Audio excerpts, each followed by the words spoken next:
What is up, ladies and gentlemen? My name is Shiv, and today I want to do something a little bit more casual. We're going to be talking about a little bit of a debate that's been going on the World of Warplanes Reddit about the mechanics of the ground attack in specific regards to the rear gunner.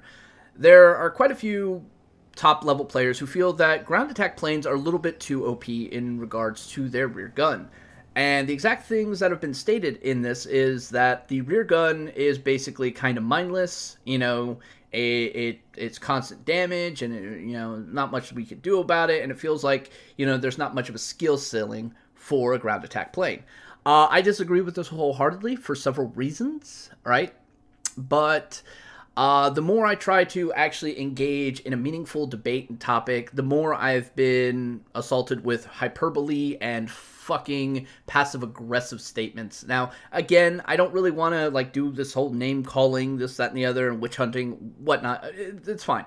I want to get my points out. I'm going to do this video about it, and I'm going to be done with that conversation because this is how I feel, and nothing that's been said in any of the statements previous has done anything to change my point of view on this. Much in the same way, everything that I've said to them didn't quite change their point of view either. So I'm going to use stats, I'm going to use in-game engine, and I'm going to use basic fucking logic to explain this. And if after that you still feel it's kind of broken, okay, cool, that's you. But I can tell you right now, you're not in the majority.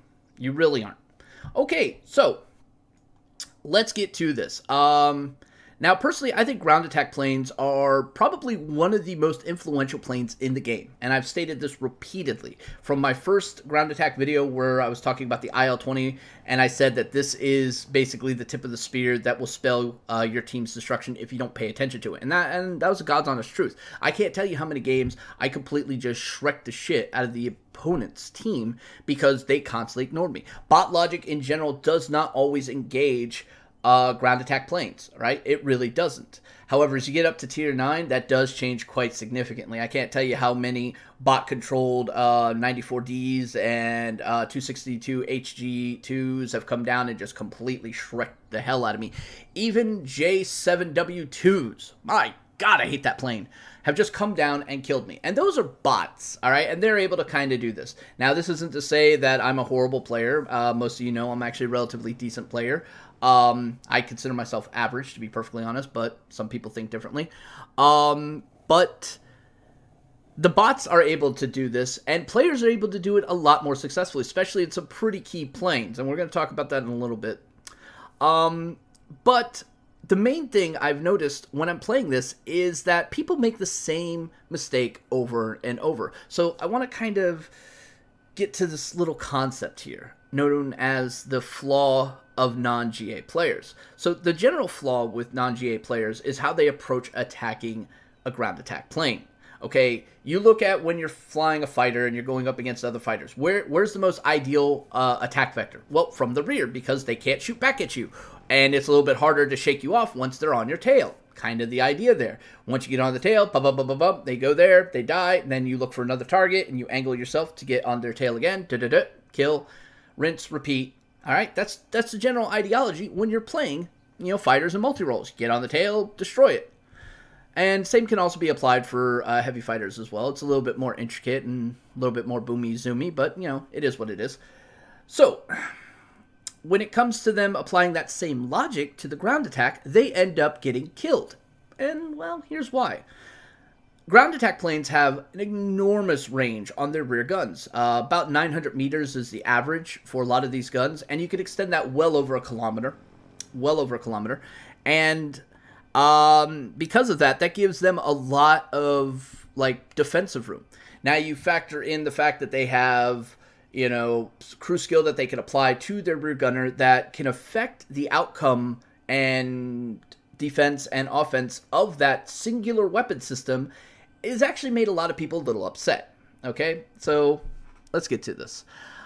All right, there are basically 3 crew skills for rear gunner that almost everybody takes. All right, they are quick reflexes, defensive fire, and precision gunner. Now you can see on my IL-40 I don't have precision gunner yet.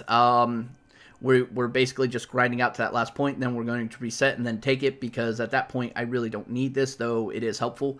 But on our German one, we actually do have it, because we know exactly how powerful that can be. And this kind of brings us to another talking point, and that is going to be no universal ammo. Here you got Precision Gunner, and it basically gives you increases. It doesn't give you a stat line of how much it increases the crit chance, but it just increases critical damage. When you think about this, ladies and gentlemen, your regular cannon, let's say, has a 10% chance of causing a crit. It's actually much lower than that, but has that amount. Now, if you're talking about certain planes, like we'll say the Tornado, obviously it's not applicable here because we're talking about tier 9 planes, but just as a reference point, Tornado has 420s. Okay, well, let's say if it's at 10% and you got 4 of these guns firing, and 10% of the time, they're going to possibly cause a crit. Well, if you've got 4 of these going at a time, then reality is it's more like 40% you're going to cause a crit. And many times when I've been playing planes with multiple cannons, I'll see crit, crit, crit, crit, crit. Or if it's a rapid fire cannon, I'll see crit, crit, crit, crit, crit, crit. And what a crit is it's damage to a component and or possibly doubling down the amount of damage it does onto the plane. So figure the average 20mm cannon can do anywhere from 5 to 10 damage. All of a sudden, you're now looking at 10 to 20 damage, depending on where you're hitting. All right, cool. So, yeah, that kind of adds up and makes front-firing guns really, really devastating when you're shooting at targets. However, I need you guys to understand something here. When you get universal ammo, that increases that likelihood. So now instead of 10%, maybe you're at 5%, okay? 5% more, so now you're talking about 15%. Well, 15 times 4, now you're looking at 60%. That's over 50% of the time you're likely to cause a crit. Now, obviously, these numbers are made up just to demonstrate a point here, but the reality is that crit chance is probably a lot lower, but universal ammo definitely does affect that and increases it. Well, since we don't know the stat line of how often a 20mm shell actually does crit, it's really hard to justify whether or not that Precision Gunner is affecting those outcomes significantly much or bringing it on par with universal ammo. It's hard to say. Nobody actually knows. All right, I would love for Wargaming to actually release a very detailed stat on every single weapon system. I think this would make my life 10 times easier. As it stands right now, the Wikipedia has a lot of different results on there that don't match up and are completely weird and wonky, and they definitely need to do something about that. Hopefully they will in the future. Who knows? All right. So let's talk about something else that I think is also really, really important here. You generally only get one gun for your rear turret. Yes, I know there's 3 on this one, but reality is only one of them is going to be hitting the target at a time. All right? One 20mm or 23mm is going to be hitting you. And it's almost always going to be hitting you for the constant of 5 damage. Oh, wait, you got a crit. 10 for that one shot. But it's a constant damage. 5, 5, 5. It does use a lock-on mechanic, and once they're within that little thing, boom. But, ladies and gentlemen, the field of fire that it can operate in is pretty narrow, so you can easily get out of it. 100% get out of it, and then approach from a different angle where there are no guns. So the whole concept of, oh, this is too OP, no, it's just you refuse to turn off. So that's kind of your own fault. That's just reality, guys. People get so laser focused on the target that they ignore the fact that they are dying in their pursuit, all right? Obviously, if you're attacking from this angle and you're getting shot down and you're dying, this is probably not the smartest idea of constantly approaching it. So maybe next time approach from a different angle. See what happens. Oh, look, you didn't die and you were able to kill the ground attack? Bravo. You finally graduated kindergarten of World of Warplanes. You deserve a cookie. All patronizing aside, I'm joking, but that's a reality. People keep doing the same thing over and over and over because it worked for fighters, it works for heavy fighters, it works for multi-roles, but when it comes to ground attack, it doesn't, and that's where it's really infuriating people, I think, is the big thing there. They don't want to admit it, but that's God's honest truth, all right? That's what infuriates them. Everything that they do, it works everywhere else except for against ground attacks. And remember, you have 4 to 10 to 12 freaking front guns on some of these planes, right? Shooting down at a ground attacker. And for those of you wondering why I said 12, there are some that have even more than that. Look at the VB-10. I think that's 14, actually. So, yeah. You have way more guns versus this singular one. All right? Now, let's also look at something. It's a 20 millimeter. Well, for those of you who've played this game long enough, you've already know that anything that's 30 millimeters or higher will pretty much dissolve a ground attack plane. They're slow moving. They're not that very maneuverable at all. I've done spec comparisons of everything in tier. They're slower than everything in tier other than a bomber. They're less maneuverable, everything in tier.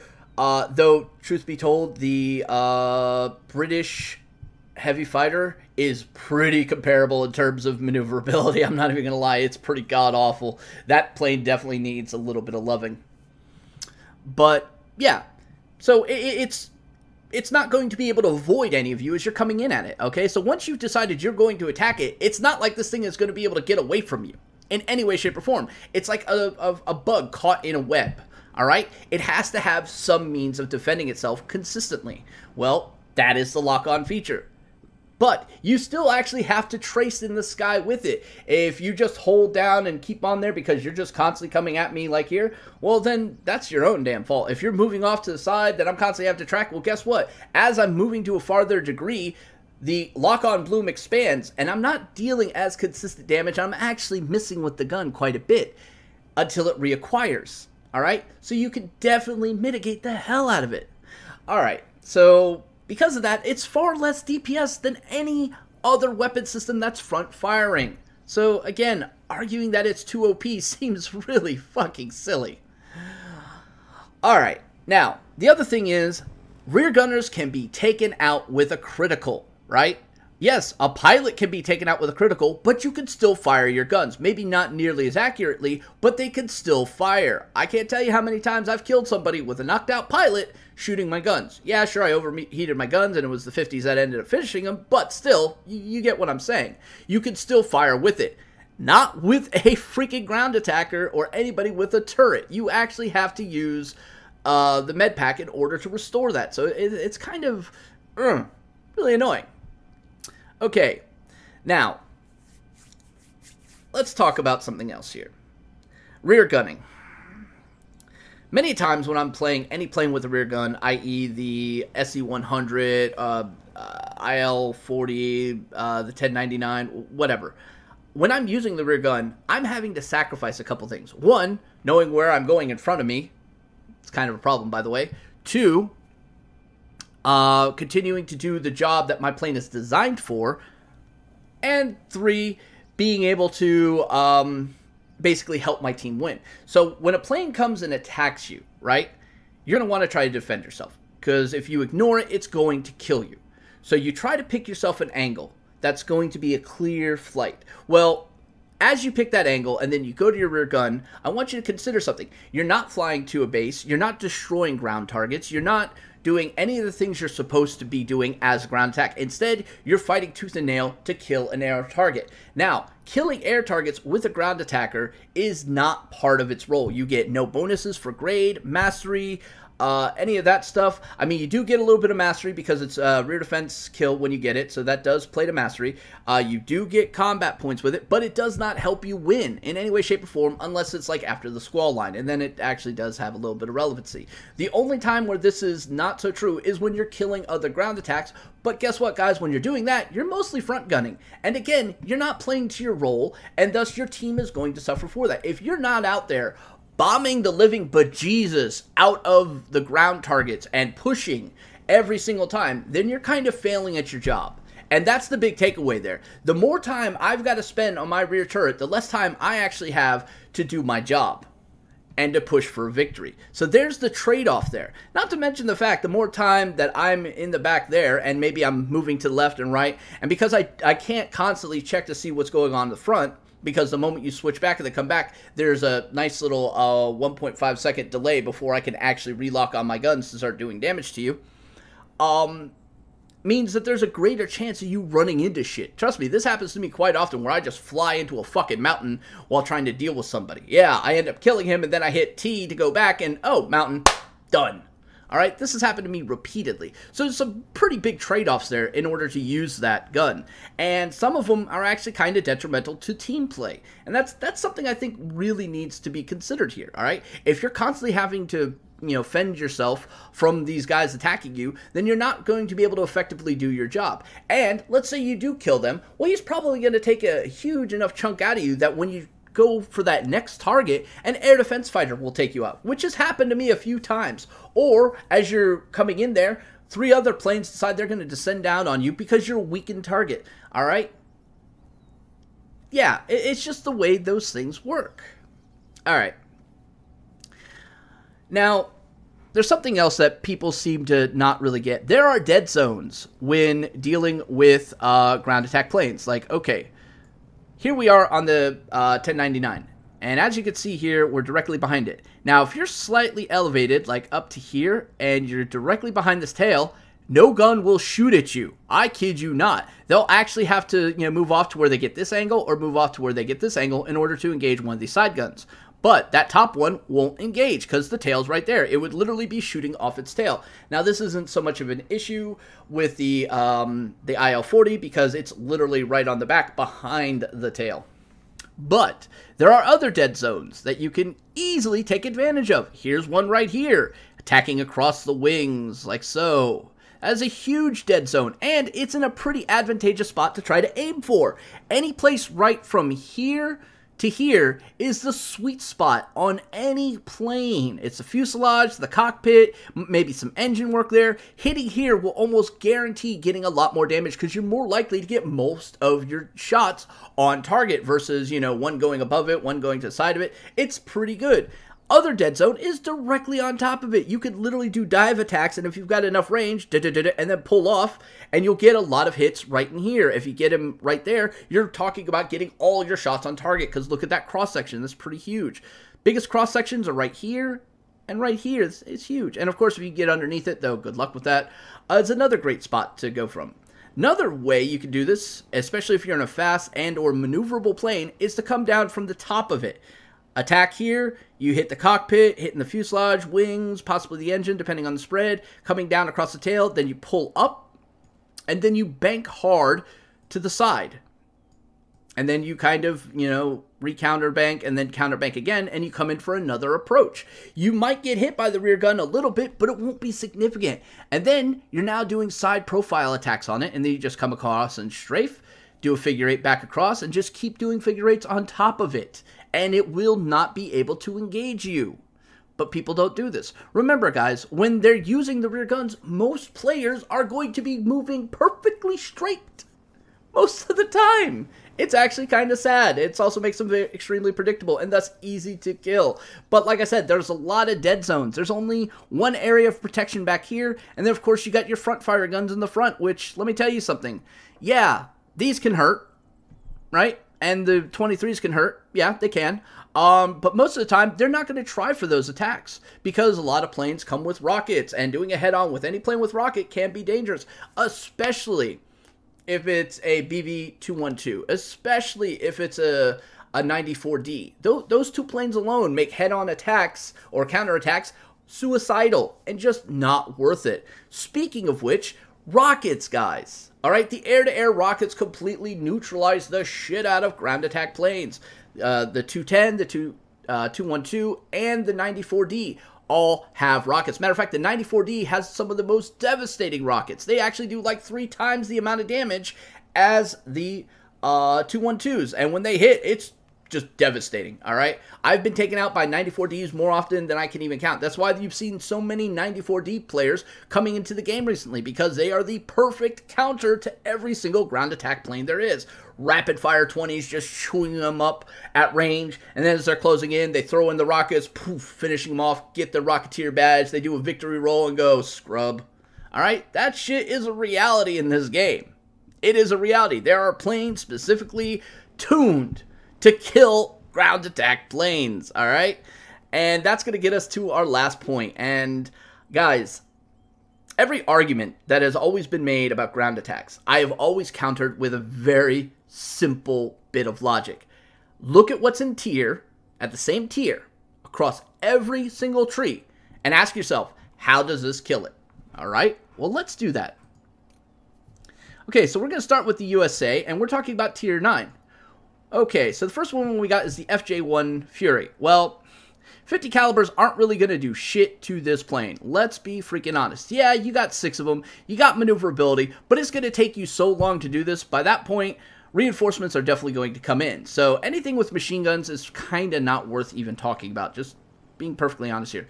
Yeah, the rapid fire that you get from these will definitely help add up to the damage, but again, we're talking about 80 damage per second times 6, so that's 480. Not horribly bad, but not horribly great either. It's consistent damage with limited range.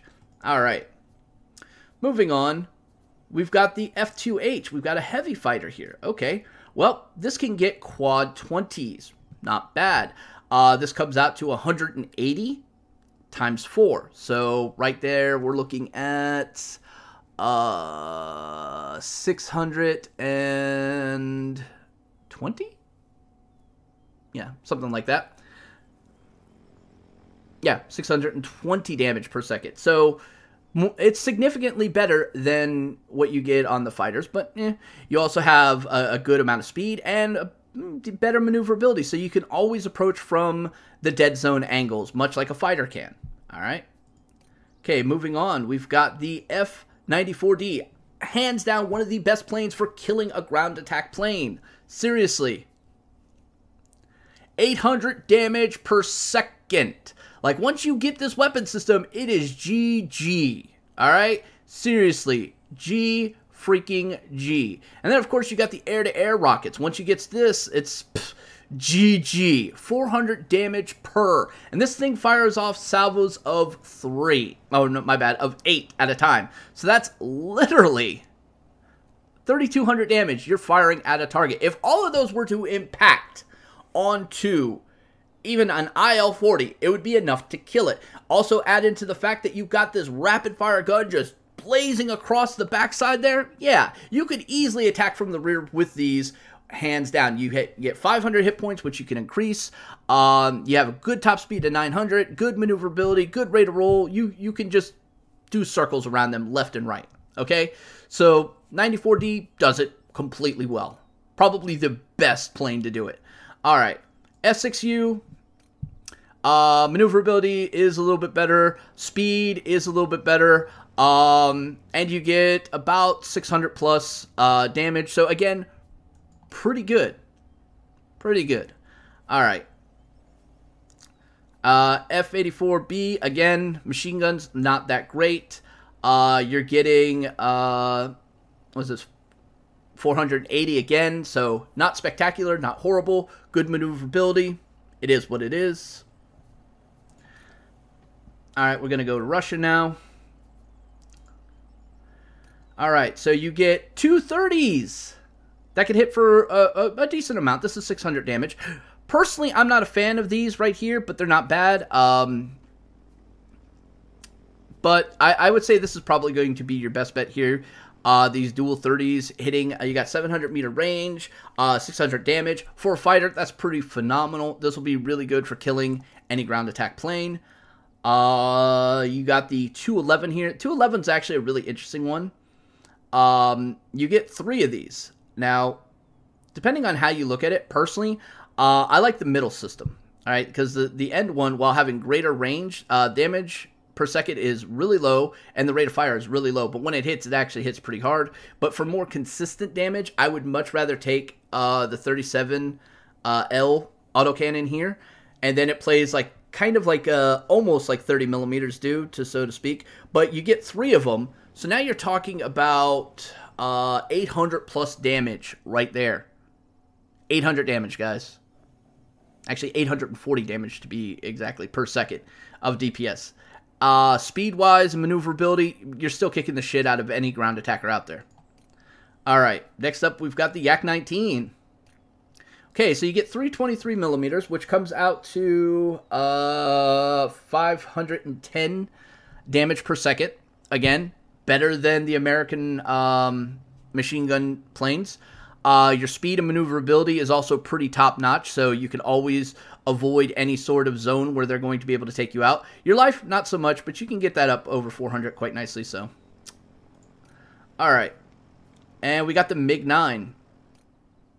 So you're basically going to have, what is this? 340 plus 290 per second. So as you get to 620, right, you're talking about over 600 damage per second at about 600 meters. And yeah, again, 37s tear the hell out of anything.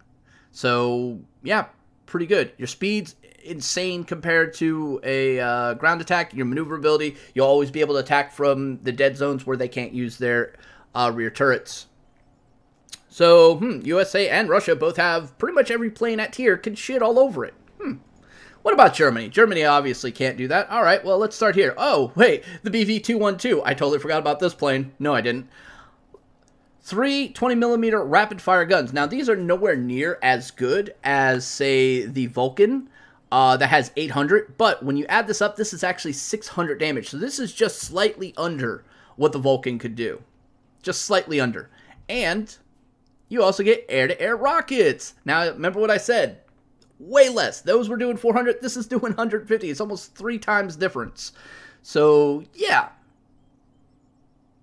Definitely can kick the crap out of it. And speed maneuverability, hands down, beats the hell out of it. Okay, next up we've got the TA-183. Oh, look at this. Quad 30s. So, alright. We're talking 800 damage at, the range of 616, which might be somewhat of an issue. Your speed is fucking insane, guys. Hold on.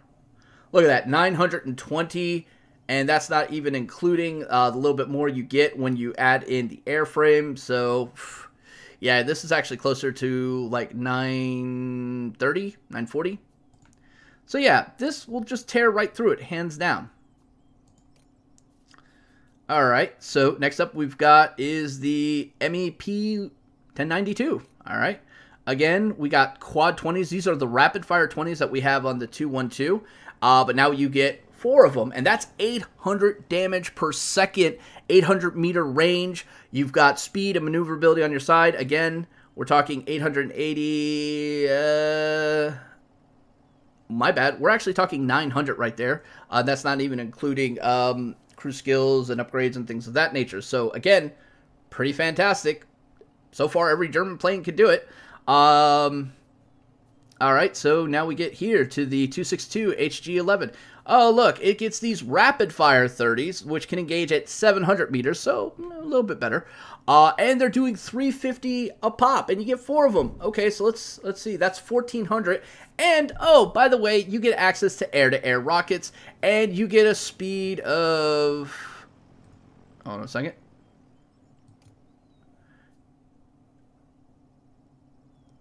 Of almost 1,000.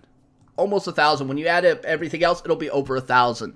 All right? And your maneuverability could be better. As a heavy fighter, you're definitely going to have to come in at different angles. But remember something, guys. You have a good amount of health and you have speed. So you can actually take the shots on the rear because you have those air-to-air rockets and completely wreck the shit out of it. All right? This is probably the best weapon system out there for dealing with ground attack planes. Just the sheer amount of damage you can do with these 30s is phenomenal. And add in the fact that you have air-to-air rockets just makes, lol. Alright. And, of course, you got the ground attack here. What about Japan? What can Japan do? Okay, well, here we go. This, the KI-162I has dual 30s. Okay, so that's 480, which is actually pretty low, right? And the range is meh. Rate of fire is pretty decent, too. But the big takeaway here is speed and maneuverability, alright? This definitely kicks the crap out of anything that is a ground attacker at tier, thus you can always approach from those dead zones and ensure that you get the kill. Remember folks, 30mm hurt worse than anything else to a ground attacker, and because of its slow speed and lack of maneuverability, it's a lot easier to get more of them on target.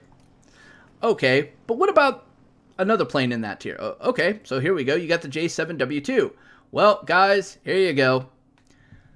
1,200 damage with just the front guns. Yes, you are limited by the range at 640, okay? That is somewhat of an issue, but you're doing 1,200 damage per second okay? So yeah, this plane alone is right up there with the 262 HG2 in terms of sheer power it could put on the target. It's actually below it quite significantly because it doesn't have air-to-air rockets. If it had air-to-air rockets, this plane would be disgusting, hands down. But those quad 30s will tear apart any ground attack plane.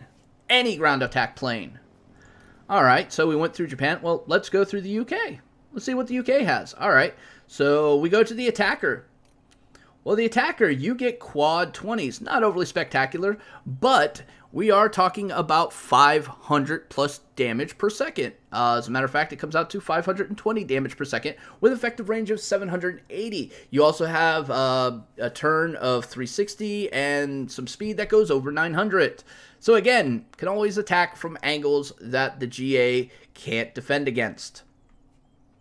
Pretty nicely. Maybe not as good as some of the multi-rolls or heavy fighters can, but fighters can engage it, just not nearly as good as other planes.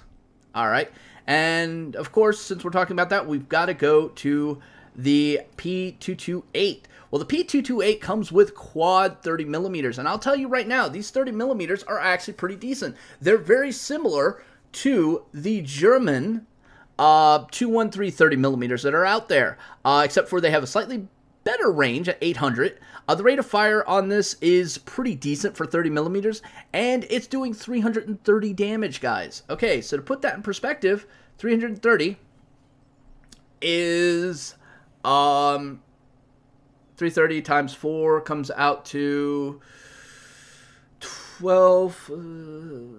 It's another 12. Okay, so that is 13,000 and change. Or 1,300 and change. So that's also pretty damn good. You also get 16 of these rockets that you could use for ground attacking as well. Which, interesting little side note here, ladies and gentlemen. You could use these to actually shoot down ground attack planes if you can hit with them. Or, if they're low enough on the ground, you could shoot them ahead of the ground attack plane. And as they fly over it, end up getting caught in the blast and take a shit ton of damage. I've done this before in other planes. Most notably, the 190D I've done that in. So that is definitely something you can do. But still, quad 30s does a lot of damage. Good rate of fire, good range. Alright, and of course China and France don't have anything in the tier 9. So as you can see, there's a plethora of planes that can effectively deal with ground attacks. I mean, it's not even a question here. You know, if a player in any one of these planes decides, I'm going to attack that ground attack plane, there is very little a ground attack player can do if the player is doing it smart, alright? If they're doing the same thing that they do against a fighter, then there's a good chance they're probably going to get the living shit knocked out of them. Heavy fighters can shit on ground attack planes like it's nothing. Multi-role planes can shit on ground attack planes like it's nothing. And several fighters have the ability of doing it as well. So, this whole argument that the rear gun is OP, not really, when you consider everything else can easily feast on a ground attack. Asking for it to be neutered even more because you somehow are unable to approach from different attack vectors seems absolutely idiotic to me, right? And again, I understand you may not have as much experience with these planes, but let me tell you something. Every time I thought something was OP, I went and played it. And then realized it wasn't that the plane was OP. It was the player was OP, alright? They played something to its strength, alright? And one of the strengths of a ground attack plane is to be able to defend itself to some degree. Not completely, alright? We're not talking about like an SC-100 that can outrun almost everything. We're talking about a ground attack plane that is not going to outrun a lot of things. Unless it's a 329, that's a totally different story. So, that's my thoughts on this, guys. Alright, that's my thoughts on this. Does the rear gun on ground attack planes need to be changed? Does that mechanic need to be changed? Absolutely fucking not. Absolutely not. Alright? When you look at the amount of DPS those guns are actually putting out there, the fact that they don't get access to ammo belts, the fact that they can be taken out by a crit shot on them and forced to use of a consumable, which, by the way, if you're using 30s, if you keep aiming in the same spot you shot at initially to take out the rear gunner, you're going to take it out pretty quickly again. Alright? I've had that happen repeatedly. So, yeah. I don't think it needs to be changed. What I think needs to happen is players need to step up their game and approach how you deal with it in a totally different way. I'll tell you right now, from my own experience in the meta, players have adapted quite a bit. I've seen more 2-1-2 and more 94D players lately, and they are there because they are sick and tired of people coming in there playing ground attack planes and basically getting a free win. So they're going after them and hardcore. And this is going to be kind of a weird thing until there's a greater player base at the top tier, which hopefully is going to happen once they stabilize this client to where it's not crashing every 5 minutes, once they optimize its performance to where we're not playing at 23 frames per second, even though we have like a $3,000 freaking computer right here with like top end graphics processor and this current generation of CPU. All right. Once that happens, then yeah, this could definitely become something that is going to be a lot more effective. Once you have more players in that realm engaging, it'll be a lot easier for you to kill a ground attack player. You'll actually see ground attackers crying that it's just not fair for them because they can't get shit done with so many players constantly focusing on them. And that's the God's honest truth. Once you have more players in that sphere, it's going to be a whole different story. Right now, in the limited amount of people that you have there, in the 1v1s and the 2v2s, it might seem a little unfair, but the reality is that's only a confirmation bias, all right? Change the player population in that tier, and you will not have these complaints. As a matter of fact, you will feel sorry as fuck for a ground attack player. Well, anyway, guys, that's just my opinion. Those are my points on this subject. You may agree with me, you may not. That's fine. Leave comments down below. Let's have this discussion. By the way, no passive-aggressive, no hyperboles, no bullshit, all right? State your opinion. Provide some sort of legitimate reason for it. And none of this, well, I think it's bad because I die to it all the time. That's a horrible fucking reason to say it. That's a horrible argument. I'm just going to say that right now, all right? Anyway, until next time, ship saying stay safe, have fun, may our energies bless you. I'm out.